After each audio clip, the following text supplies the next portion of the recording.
Hello, everyone, and welcome to Hidden Existence. Hope everybody's doing all right out there tonight. And it is, of course, day or night 4 of the 12 days of Christmas. Got a great guest tonight. In fact, I don't know why I never had you back, Alan, because I had the most fascinating interview with you a couple of years ago when I first started Hidden Existence. But let me introduce you. My guest is Alan Thomas. How you doing, Alan? I'm doing well. How are you? Doing good, doing good. I'm glad we fucked up again, Yeah, because you have some fascinating encounters, not just Bigfoot, but paranormal. Um, I think we've said it before. I don't know if you're a magnet to these things, but you do have some incredible um, information and experiences, and I'd love to go through some of them again, and also some current stuff, kind of the latest stuff with Bigfoot. Um, and your thoughts on it. Um, but you had a long encounter. Your first encounter was nearly 2 hours. And I'm not sure if people heard it before, but can you take us a little bit through that one again? Uh, sure. That's my most favorite one because of how long it was. And during that whole time, from the start of it, the first thing I thought it was a bear because it was bent over and it was in a bush and I could see the silhouette of the bush and the back and butt of what I thought was a bear at that time digging in a bush. And I was pretty elated because I had drawn for the very first time in my life. I put in every year I was eligible, but I put in for a bear tag and I never got one. And this year I got one and I think I'm looking at a bear.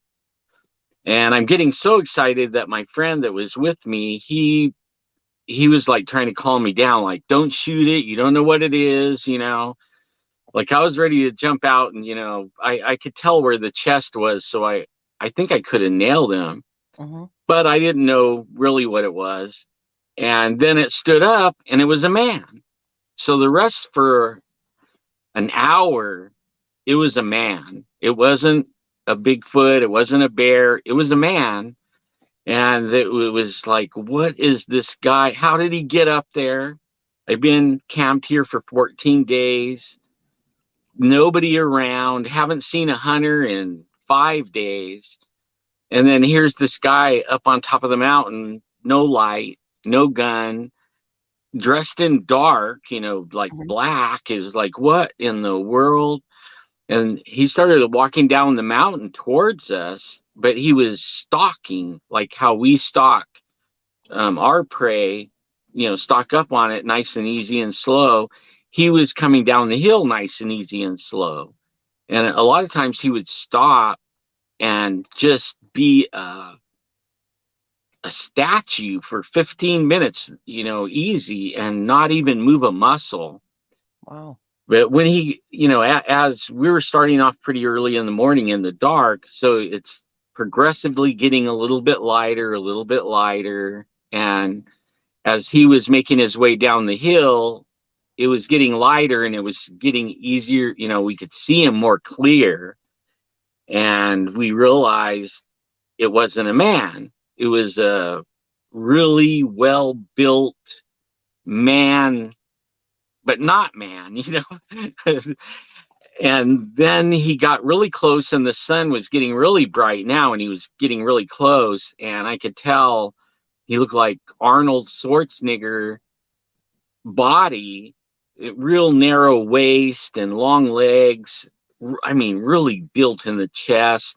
He had hair, most of his face, just only right here could you see flesh. Mhm. All the rest of it was all black. And And you the, didn't know what Bigfoot was before this, or did you? Or was well, it? we talked about it, and I'd seen the Patterson Gimlin film, and but only the guy I was with, I hunted with him all the time, grew up with his family. We all hunted and camped all the time. And he was older than me. He was my dad's best friend. And my dad passed away, so I went hunting with him that next year. Sometimes I wouldn't hunt with them. I would hunt on my own and they would hunt together. Mhm. But since my dad couldn't be there, I went hunting with him, and we did 14 days. Actually, we did 9 days. He did 14 days. I did 9. After I saw Bigfoot, I was out of there. And I didn't go back to the mountains for 6 years after Right. that. When I realized that thing was 12 feet tall, it had been there my whole life. We grew up right there from a playpen sitting in camp. I mean, we grew up right there, and that it made a lot of sense of things that I had happened to me over the years, where you would get scared for no reason, and so scared you ran for no reason. You couldn't see anything, but you would run like for a mile before that feeling went off you. And all those little weird things that happened to me, it all made sense when I seen that thing. It was like, oh my God, that's the culprit, that's Connecting the it. dots. And he's been here my whole life. Oh my God, that blew. I couldn't handle it. It was, Yeah. I stayed out of the woods for 6 years, Wow. but one day I thought, I started getting some friends together and family, like, let's do family campouts.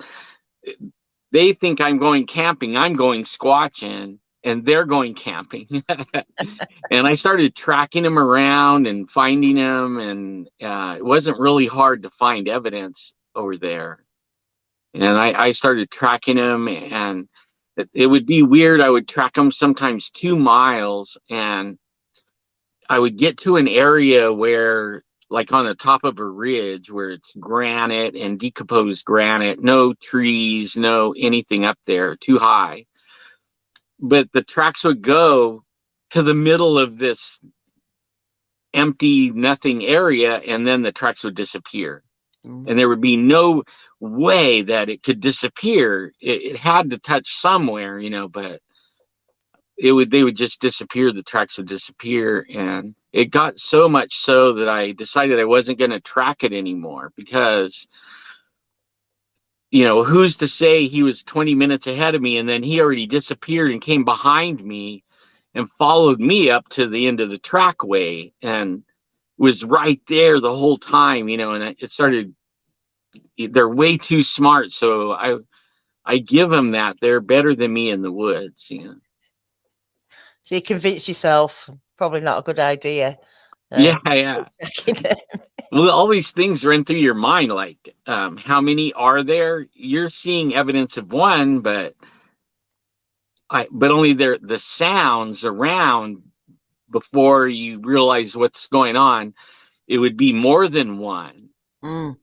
And then Did you? once you kind of zeroed in on the one, then you never heard any other sounds anywhere else, just that one. Yeah. Even though earlier I heard enough to maybe be 3, around. Yeah. But there was no doubt they were there, that's for sure. But obviously, when you were focused on that one, that's the only thing you're looking at, isn't it? I mean, you must have been gobsmacked. Like, what on earth is this? Or, like you say, you think it's a man, but something's not right. Yeah. They seem Well, to. the ones I seen after that, before I hooked up with, I thought I was the only one that saw Bigfoot around here, because I grew up. My dad was a sheriff and my uncle was a sheriff. So if there would have been calls like that, like there was some weird calls. And because I had an insight on that, I would know what's going on around the area. And that the terminology Bigfoot, of anyone even seeing one, never really came up. And it was actually a big joke to the sheriffs. And so that meant there wasn't a whole lot of calls about that, not like there is today. Today is a way different story, compared to the 70s. And Yeah. yeah. A different time then. Yeah, definitely. Before the internet, of course. Yeah, I don't think there was as many of them, but I think they maybe were going in the areas we're finding them today for a long time, and people wouldn't talk about it because of the ridicule factor, I'm pretty sure. Yeah. And still now, there's still an element of that, isn't there? And also, There's actually nowhere official to go, is there? I mean, what do you do when you see one of these things? If you're not aware of YouTube, if you're not aware that there's a big or even a Bigfoot community on YouTube, what do people do? Where do they go? I mean, there's a lot of people walking around with information that they're having to keep to themselves and an experience, which, it's a shame. It is. When you say, for you, 6 years out of the woods, that's a long time to give up something you love. Well, I spent all my time, spare time in the mountains always. Like the everything revolved around harvesting our food, the food. That's mainly what we were there for, and enjoyment, hiking but in the summertime we tracked a lot of we would get on the migration routes of the deer and stuff like that and track their movements up to about 2 weeks before the season opens. So we already knew where they were, where they're moving, all that kind of stuff, and then go in and have a successful harvest of some good meat, something that might last all winter, and not have to go to the store so much. Yeah, yeah. So it's a shame, yeah, that cuts you off from doing that. And just, the love of being out in the woods, in nature. Yeah. Completely different story when you realise there's something like that walking around. So what about smells? Have you before this experience, did you ever smell that odor people talk about? A couple of times I think I did. There was just a couple of times, but it never was one that came on me, like where I was sitting somewhere and then all of a sudden you start smelling the smell. It was more like fishing the creeks, and we would there's like, I don't know, every 50 yards there's a little pool, and you with these pools you can't just walk up and start fishing it. The fish are real smart, so you got to crawl in and keep your silhouette from being seen, and then throw your bait out there and you would catch the fish. If they saw you, you would never catch them. Mm-hmm. But in those times of crawling around these creeks, I ran into those smells. Sometimes something would bust through the bushes, like right above me where I was heading to. And I never saw what it was, but I knew it was real, real heavy. And then there would be times where you're at a little pool and you're fishing it, and then boulders start dropping in the pond below and above you. And, write them off as loose rocks, rolling in the water. Didn't really want to go anywhere past that in my mind, But Yeah. after I saw Bigfoot, all those little things like running away and all that made sense. A lot of sense. It made it easier for me to find him too, because of how much time I spent in the woods and where I would have those like weird things happen there. In certain places it was a lot more, it would happen a lot more, and that's where I started back after 6 years at those certain places where I had a lot of like fear come on me and run like crazy back to the camp for no reason. All that kind of stuff. I would go visit those areas and hope for more, and usually I wasn't they didn't let me down. They were there, scaring the death out of me. Yeah. It's incredible, isn't it? How like you say, scared you for 6 years, and yet you go back and you've still got the fear. You must kind of feel like they're not going to harm you, or there's an element of that. I mean, it's almost contradictory, isn't it, to say these things are so frightening, and there's people going out there, and also that yearning for the truth of like, what on earth did I see? You know. It's they it I know when you run into it the very first time, it changes your life completely. You never walk back in the woods with the same attitude as before. Before, you didn't have a care in the world. You could go kick back on a pine tree and go to sleep for 3 hours, just total at ease. Afterwards, on edge, always have it in the back of your mind, listening for things, always scanning, never really relaxing. And then after dark, it's even worse.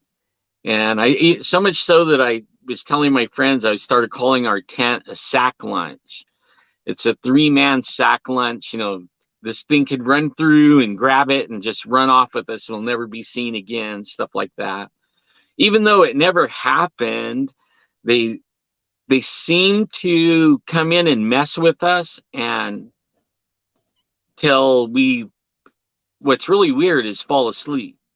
I mean, they'll be messing with us for several hours, and the next thing you know, you're waking up in the morning and wondering, how did you go to sleep knowing that thing was only 3 feet away, stepping on the tarp that your tent is sitting on? He's stepping on it, right?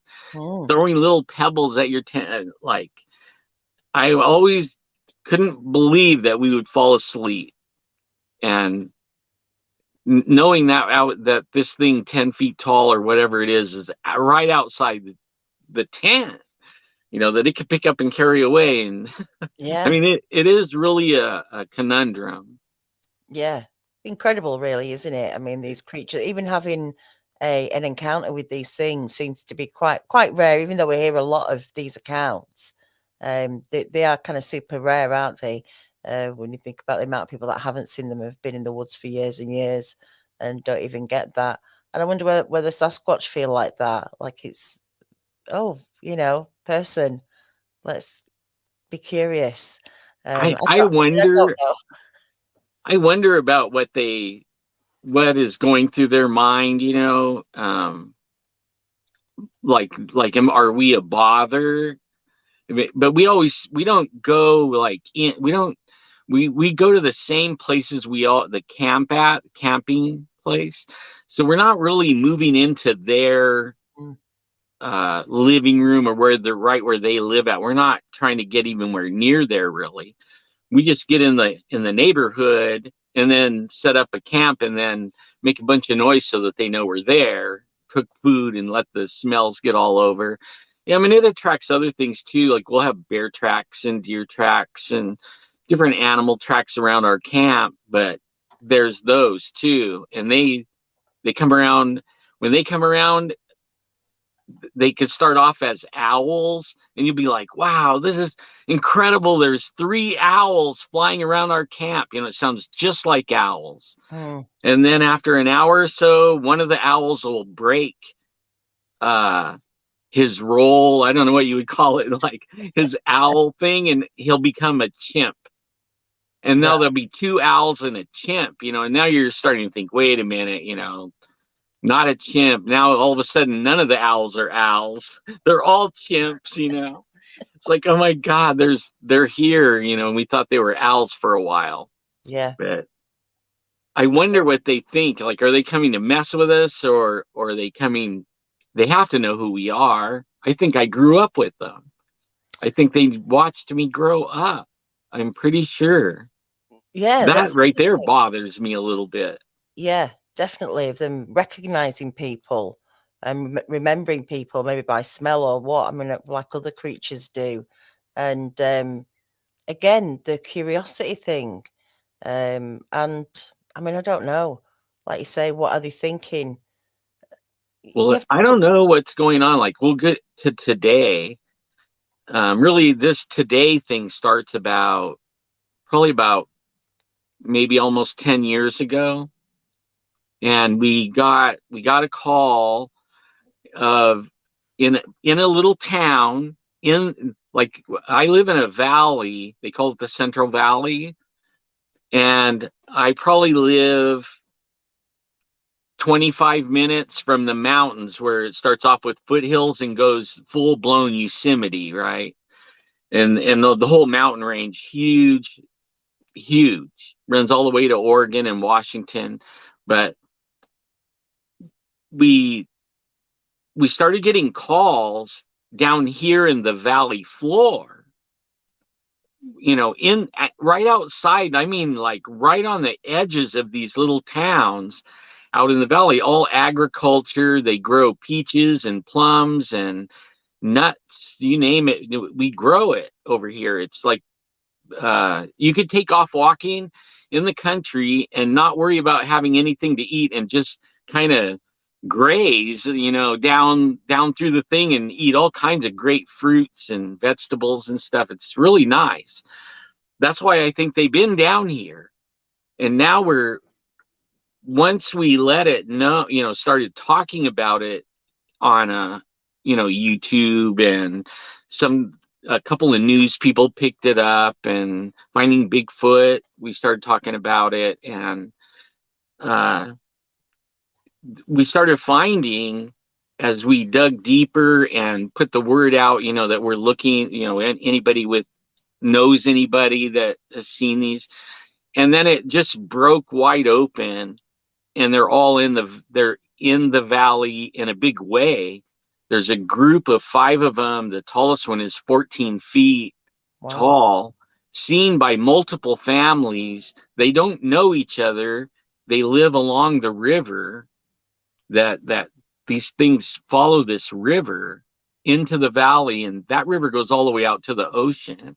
Right. So I mean, they could be literally following it to the ocean if they want.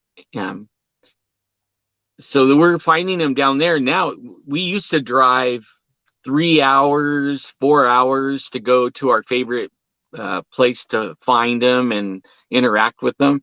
Now we only have to drive 15 minutes and never leave the valley, never have to go in the mountains. They're down here. We found different color ones, white ones, multicolored, like calico Bigfoot, I guess you would call it, Yeah. And it seems like since we've caught on to that, it is getting more and more and more. And then I started hearing it up and down the valley. There's other rivers like near Sacramento and even on up, Northern California, Southern California. They're all over the place, all in the valley. And we had no idea. And wolf dog, a wolf, like man with a wolf head, that's the main 2 things that we get now. Right. That's interesting, isn't it? Just going back to what you're saying, they could go out straight out to the sea. They seem so adaptable, don't they, to whatever terrain, from swamps to woods, from wetland to dry land. I think they're the masters of their environment. Yeah. It could be freezing cold or super hot or everything in between, and they're the master of it. Move through it like what do they call it? Effortlessly quiet, when you have no idea they're there, but you don't know it. Or they could be making all kinds of noise for a minute, let you know they're there, and then you never hear them again, but they never left. I can guarantee you they didn't leave. They're there still, even though you don't hear them. And it's amazing how adaptable they are. Now, do you think they make the noises because they want you to be aware of them? But then how can they know that you're aware of them? And, a lot of people say they're really elusive. They don't want to be seen. But yet they do just pop out in front of people, don't they? Or they do make a noise or create something. Right. And then you also hear how sometimes they just carry on like you're not even there. And I wonder if that's some of that as well. Like they don't actually care if they're hunting something or they're doing something. They'll just carry on. There's so many questions, isn't there? Situations that you can put so many questions to. But yeah, definitely intelligent.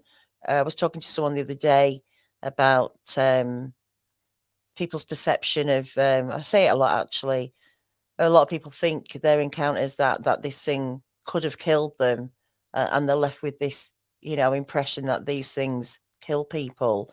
But that's because of the size, I would say, I don't know. I'm just saying, you know, and my dog is tiny, but when she's frightened, she'll start showing her teeth.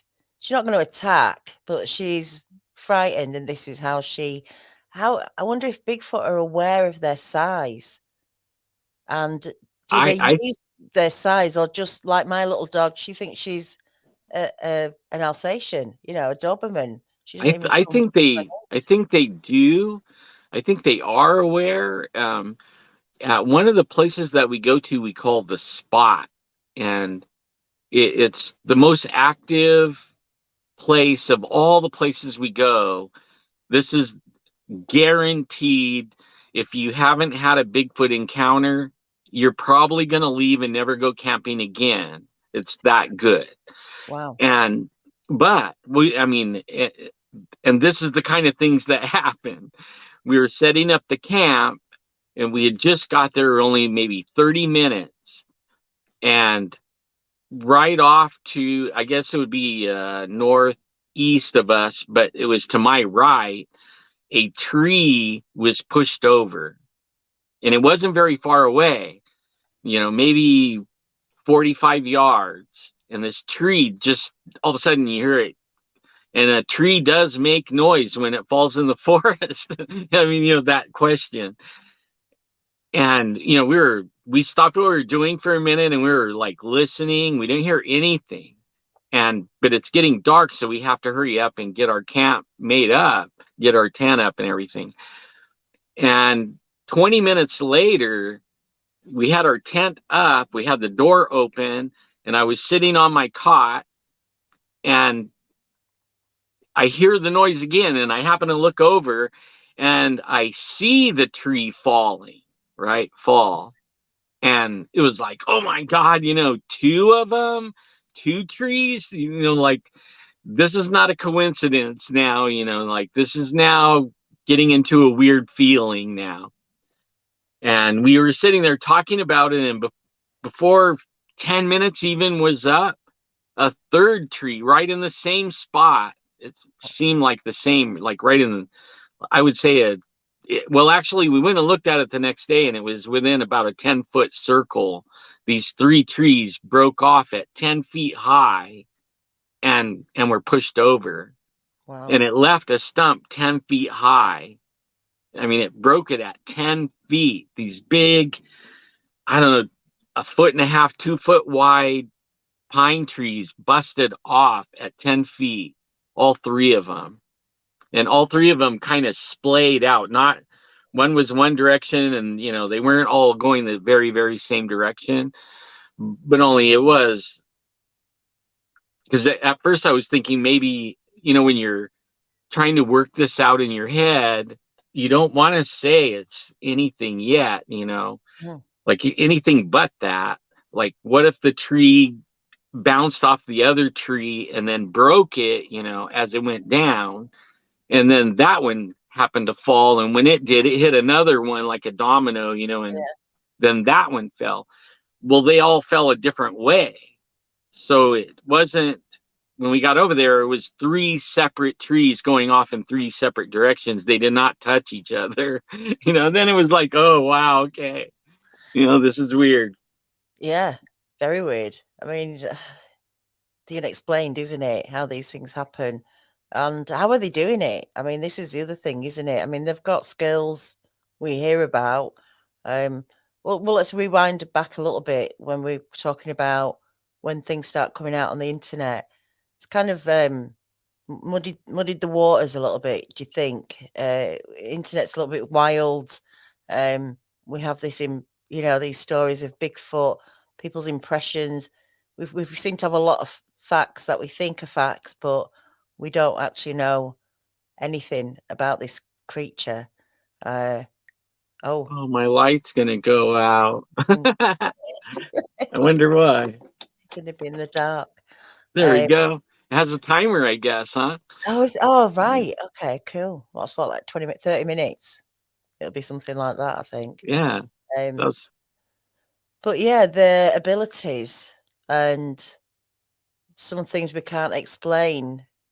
We naturally, well, not all of us, some people will go to that other side, won't they? We'll call it the woo, or paranormal, whatever you want to call it. Do you think they have skills like that, something like that, or are we just reaching out to try and make sense of there's Well, only this when I when I possibility? when I first started at it, I thought it was all just physical prowess. You know, they were bigger. I mean, I watched this thing look. I mean, he looked like he could pick up my car and bench press it. You know, I mean he looked just like, I know he could flip it or rip a door off easily. You know, but then when he ran, I watched him run almost 200 yards. That was the nearest cover for him to get behind anything, was 200 yards. And it was one big giant pine tree at the tree line. And he ran and got behind that. And the rest of it was all behind that was all buckbrush, what we call buckbrush. And it was probably 9 feet tall, 7 feet tall, the bushes were. And he got behind this pine tree.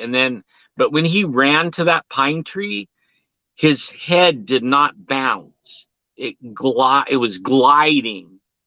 Right. It was the weirdest. It reminded me of Ninja Run kind of thing, like a ninja. You know, his head stayed like still, and his body was like gliding across the ground really fast, Mm. 10 times faster than a human. And so that was like the first beginning of thinking, and it was my first sighting, but wait, this is not, that didn't seem like physical prowess or whatever. It seemed like it had like a paranormal thing. And then the tracking them, and then the track ending in the middle, you know, and you have the ability to walk 50, 60 yards in a circle around the last track, and you can't find another where it picks up again, and which is impossible. I could track deer, bear, all kinds of different things. Hardly anything could lose me. That lost me right in the middle of an open area, which is that's supernatural. It's like Mm. something lifted them off, or they just disappeared right Yeah. there, and that was it, you know. And then after I started hooking up with all the Bigfoot world and getting to know everybody and hearing their stories, and then having 4 more sightings of my own, it it I'm on the border of they're fully, like, I think they go some out of this dimension if they want, and they could come in this dimension when they want, and they can do it at will. Mm. And of all the things that we've experienced, that was the farthest thing I wanted to say that they had, but only over the years they have convinced me they're supernatural. Mm-hmm. Yeah. Well, I mean, there's so many different accounts, and especially I don't know what to call it, the mind speak, the thought transferal. I don't know how people want to call it. You know, I've talked to people about that who are experiencing that, and as unbelievable as it sounds, I believe the guys, you know, and there's just too many people Yeah. talking about this side of it, and you just don't know where to go with it, do you? No, well, at first you don't want to. Like, I didn't want to go that way. That scared me worse. You know, now it could be in the tent with me.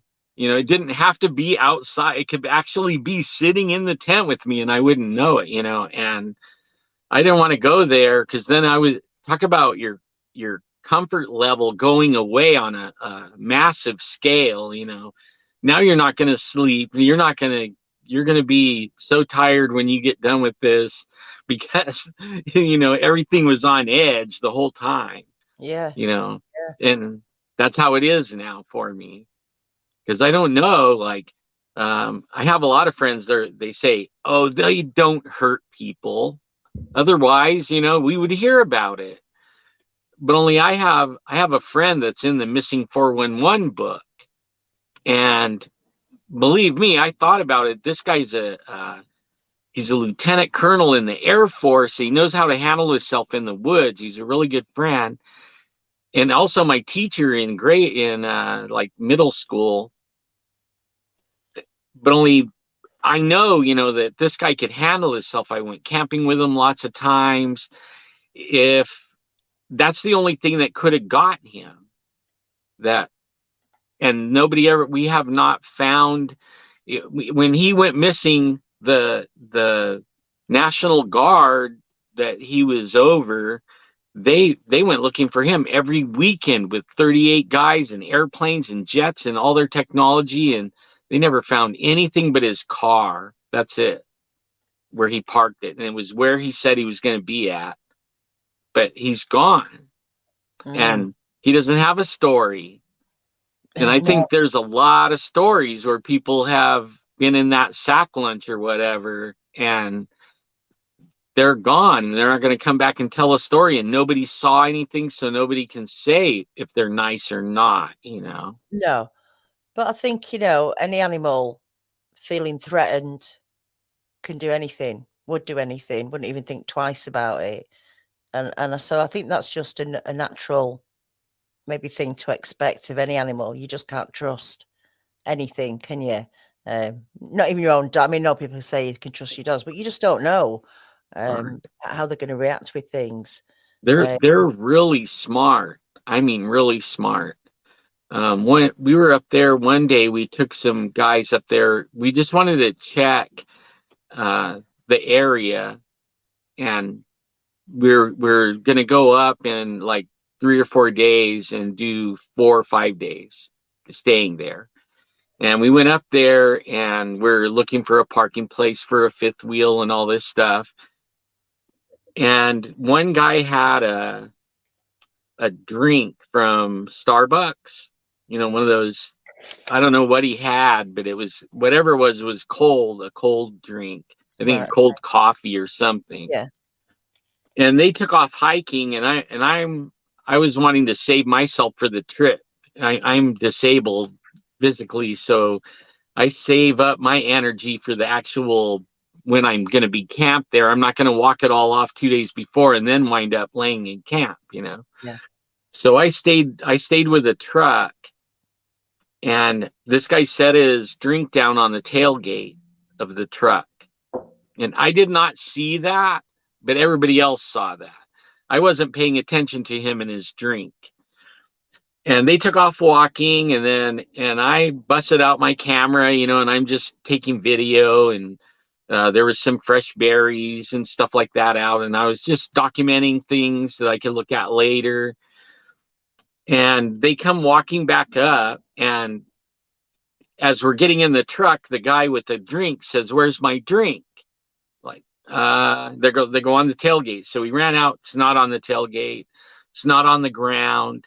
Then we got inside the truck. Maybe he left it in there, and we tore the inside of the truck up. No drink. Never found the drink. And I never left the truck. I was always right there by the truck. They're the ones that left. So finally we decide we're not going to find his drink. We don't know what happened to it. So we get in the truck, and as we're leaving, we get about 75 yards, maybe 100 yards from where we were stopped. And there's his cup laying in a puddle, right in the middle of the road where we can't miss it.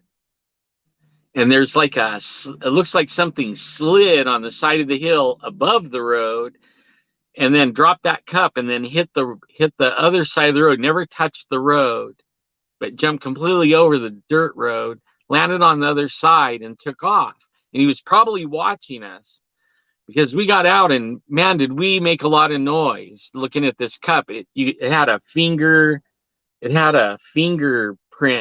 wrapped around the plastic cup, and it was muddy, so you could see all the fingerprints and stuff. It was amazing, amazing. It was, so somehow that thing grabbed that cup with me standing right there, and get it way over there, and I don't know how we don't know how it did it, but it did it. It did it. And Yeah, I think I even have video of that. it's incredible, isn't it? And just going back, because I keep thinking to ask you something, and then we get into something else. But let's go back a little bit to scent dogs. Why aren't scent dogs picking up these things, do you think? Well, those, I think they do pick them up, and they won't follow it. Right. From everybody I know that does dogs, they usually will run and hide, or they just stop right there. They act like there's nothing there. I mean, they'll show a little interest, but then they have no interest going that way. And you can't make them go that way either. No. Normally, Mm, the smarter dogs, the stupid ones will run that way, and then you hear them get spanked or something, and then they come running back. And right. I have heard of a few people losing their dogs too, like that, where they ran in, and then and then that's it. They find the dog later. Yeah, not good, not good. Just want to No. thank Rigger Rage for finding your channel. I didn't even think about that. Sorry, Alan. But Squatch Zone, are you posting regularly on that, or have you come? I haven't recently. COVID knocked me out at first. And I got it, but I wouldn't take the vax, and I have a lot of medical problems, and I had a surgery, and I've been getting these shots in my eye every 5 weeks, and they so it stops bleeding inside the eye. Right. So Okay. and then I have a brand new great grandbaby, and some other stuff, responsibilities, and I just don't have time to, Yes. because I don't like to do it like how I'm doing it right now with no light and on a phone. This is not. If anybody follows me, they know this isn't. It's not your usual. Yeah, I know No, that. I usually have it set up really nice, and I lost my area where I used to set up, because we've taken in a few people because of COVID. No, people are losing their homes and their jobs, so we have no room at Mm-hmm. the inn, and not even for a little camera setup. So I'm Yeah. winding up in my car, and then I don't feel like, when you don't feel good, like physically you're not feeling well, I think that plays over on the camera, and after a little while everybody would be picking up on that I'm not doing well, and I don't Yeah. want to either let everybody down by trying to do something I can't really do, or push through it and look like crap, and everybody's Yeah. like, oh man, the poor dude, he looks like death warmed over. So No, you're so right. not at the moment, but I hope over this next year coming up, I'm gonna get back into it. I have been buying new equipment and stuff like that I want to try. Oh, what have you bought? What have you got? In equipment, Yeah. I have a thermal camera that I got. It doesn't pick up audio, but I bought a little. This is a new thing, a little audio recorder, Mm-hmm. and so I'm just going to, when I use that, I'm going to record all the audio and talking and everything on that, and then I'll pair it up in editing so that it has an audio track, and it'll shoot it just like if it's a video camera, one of my other cameras. And Right. then I got this camera that has a 400 zoom built in. It's a camcorder. Oh, I know a nice. lot of people, they buy these photo cameras, and then they buy the big long lens, and then they have to have a littler lens and a littler lens. The camcorder comes with all that all built in, and you can turn the little monitor around, so you could hold it in your hand and look at yourself, Yeah. Yeah. and you can see through the little thing. They're Plus, actually. I could zoom 400 times, right, way out, or be way zoomed out. It also has night vision on it, so that you flip a little switch and then you can go into night vision, and it's professional, so it gets really good video. Yeah. And They're I, amazing. They're amazing, these camcorders. The zoom is yeah, incredible when you think about, I mean, I've got cameras, I've got lenses. It's an expensive hobby yeah, to have. it is. And these video cameras are cheaper actually than buying these lenses, once you've got a body. But Well, yeah, I would love to get a camera like that, a video camera like that. if you're doing what I always tell, like way back, see, I've been to Africa, I've been around the world, I've been over where you live. When I was younger, I traveled all around with a camera all over. And I carried 35 millimeter camera, point and shoot camera, like a professional with, I think I had 7 lenses with it. One of them was a 200 millimeter. Mhm. And, but then I also was carrying my professional video camera that has the built-in zoom, built-in everything. And if you're doing video, get what does video good, and that's a video camera. If Yeah. you're doing mostly photography, snapshot stuff, get the snapshot camera. And then if you do a video here or there, it'll do it. But if you're not doing very many, if you're doing a YouTube blog or making videos, you really want to get a video camera. It's way better. Like the video camera I have cost around $1,250, Right. but that Oh, still camera, the body is like $2,000, and then each lens can go from $2,000 to $8,000 a piece. And then yeah. all the other little stuff, you have to buy the monitor so that you can see yourself when you got the camera aiming at you, and then you have to have a microphone, and all these things to connect the microphone into. In my camera, it's XLR, like studio quality, Right. and you plug Nice. it right in the camera, and it has 2 inputs Mm, of studio quality inputs. I mean, it's fabulous. I love it. And that's yeah. normally what I would be using to do this with, Oh, not right. my phone. Yeah. I've actually got early this year I bought a Canon a M6 Mark II, Yeah, which is video as well. And I've often thought about, I've not had enough time to play with it really, but I want to experiment with the video on that and try it instead of my webcam here as an actual camera for StreamYard, because the quality is fantastic on it. So, it is.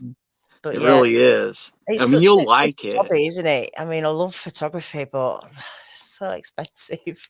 Well, I bought this phone right here. I've been using this phone like crazy. It's the Samsung S22 Ultra. Right? And I take pictures of the moon, and I already caught some kind of orbs the other night. Oh, I cool. was playing with the night shot and looking at some people's decorations on their house, and I was shooting bursts, like Oh, 10 photos at a time, right? You push the button in 10 photos. And in I think it was the second burst of the 10 photos, on 3 of the photos, you could see these orbs coming in, and then one of them has both of them in it, and then the next one's out and one is in, and the next one they're gone. and that's super And quick, isn't it? Those bursts are super quick.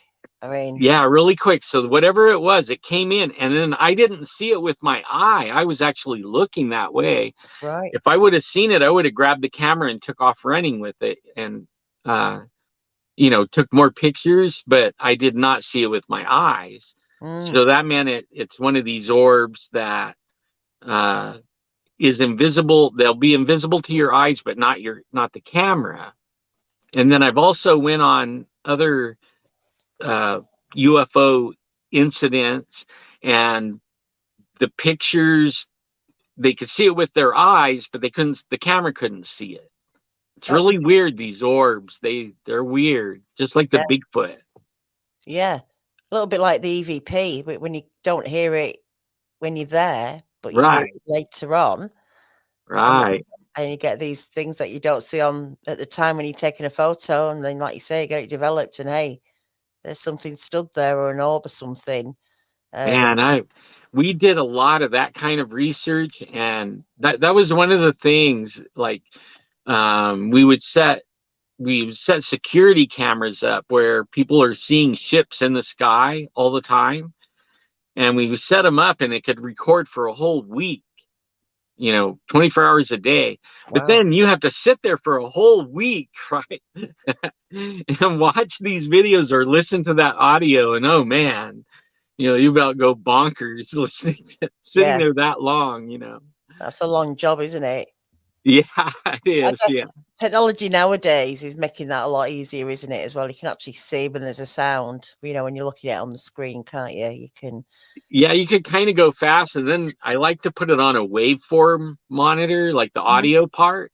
Yeah, And you'll actually see when something comes up because it'll make a waveform. that's it. That's it. But Yeah. some of the EVPs don't come up in the waveform. You only hear them. They don't even register on the waveform. Yeah. Oh, well, that's another job in itself, isn't it? Listening for Yeah. that. But it's fascinating, isn't it? I mean, this subject, the paranormal, everything. Will we ever find an answer? I mean, I think I that I think we're gonna know real soon. I actually believe that there's a veil that yeah. that's been forever, and I think it's getting thinner and thinner. I think there's more entities running around than there ever was. I mean, people could say maybe because the internet, we're hearing about it more, but I've been doing this for 10 years and a little over 10 years, Bigfoot 30 years, but Bigfoot drew me into the rest of it by their abilities and what they do. And I had so I got drawn into all this stuff. But over the years, it was like here or there, here or there. Now it's every week. I Mhm. mean, it used to be maybe a couple of times a year. Then it was like every other month, and now we're talking about almost every other day, and maybe something every day, and I'm not even catching it. But it's really getting. I think that veil's about to rip, and when it does, everyone will be able to see into that other realm. So you'll see all the people that died that you knew, they're all alive over there in that other realm that you can't see. But when that veil rips, we'll see them Mm. and they'll see us. I mean, we'll be able to see everything going on. People will die of fright when that happens. I believe there'll be some people dropping dead. Yeah. Well, I mean, if Bigfoot hasn't already made people drop dead just at the sight of it, Yeah, and really. that Yeah. and that makes me think, this missing 411. I used to say someone doesn't have a heart attack at the sight of one of these things, and then a bear comes and takes the body away. I mean, there's so many things that could happen, that it's really It's hard to pinpoint. ridiculous. Yeah, Yeah. it's hard to pinpoint it on anything precisely, but, it is a fascinating subject, and we've got through an hour, amazingly enough, and I don't feel Wow. like we've scratched the surface, Barely. but I want you to come back, obviously. I know you're gonna come back and do a drawing Bigfoot, um, whenever you're ready to do that. Okay. That would be fantastic. But, I really appreciate you coming on tonight, and, I think it's wonderful. I love it. And I love all the Bigfooters out there. I don't care what they believe about Bigfoot or not believe about Bigfoot. I love everybody. Like, we yeah, don't know unless we talk to each other and we keep looking and trying, to find out. But we could all go away and then doesn't mean they go away though. no, and that's the thing, it's about communication, isn't it? And the more we can talk to other people about it, and sometimes I think away from YouTube is probably more beneficial, than this platform, um, where anything can be said. And I just think back to, like we said, in the 70s before the internet, I'm sure the conversations were a lot more serious and maybe more detail, and people maybe giving a little bit more away. You kind of expose yourself when you get onto the internet, and I'm sure people become reluctant Well, to real share quick everything. before I go, there was Yeah. one thing I wanted to talk about, and I'll do it really fast. No problem. No rush. When I was growing up with my friend that was with me that saw the Bigfoot and my family, nobody ever warned us about Bigfoot. You know what they warned us about? Stairs. If you find some stairs in the woods that lead to nothing, they just go up and end, don't Right. get on them. Wow. Even though I never saw them, I haven't seen them to this day. I know several people that have. And one of them even went on in the stairs. I'm like, oh man, I was told don't get on that. Yeah. But yeah, that's a weird thing in the woods that I never heard of. I don't hear about it a lot, but I've been hearing about that all my life. Don't go on the stairs. Well, if anyone in the chat or anyone watching this has heard of the stairs in the woods or anything like that, leave it in the comments and let me know, because that's fascinating. I've never heard of that. That would be creepy, wouldn't it? Yeah. Stairs. I'm always looking to see, and Yeah. I don't know if I would not walk up it. But I was told that other people disappear like that too. They walk up the steps and then they're gone, and then the steps disappear. They just appear and reappear at different times. So I don't know. I'm always on the look for it, though. Is that another entrance to the veil or the portal or whatever is out there? Yeah. Like I said, maybe we're getting closer. We talked earlier before the show how crazy the world is going at the moment, and energies, so all sorts of energies going around. Yes. It's a mix of that, isn't it? Maybe too many of these, what do we call them? These energies, vibrations will create something that needs to happen, maybe. I don't know. It feels like it, doesn't it? Something's bubbling. Yeah. We'll just keep an eye on all the shows. You guys will be talking about it as it happens. So I Yeah. know that people aren't going to be shutting up. Oh God, We're no. past that days. We're well past it now, aren't we? Yeah, we are. All right. Well, look, once again, thank you so much for coming on. Thank you, Daniela. And I'll let you know on my schedule coming up after the first of the year. Definitely, yeah. We'll be in touch before then. Okay. But thank you to everyone who watched tonight. Thanks to everyone who's watching, who's not on tonight, who will be watching it. Appreciate your support. Back on tomorrow night. Coming on an hour earlier, so it'll be 6 p.m. Central. We've got Andy McGrath coming on from the UK. So that's going to be a really good show. We're going to be going through some accounts he's been finding all around the world. But until then, everyone, take care, have a good night, and I'll see you all soon.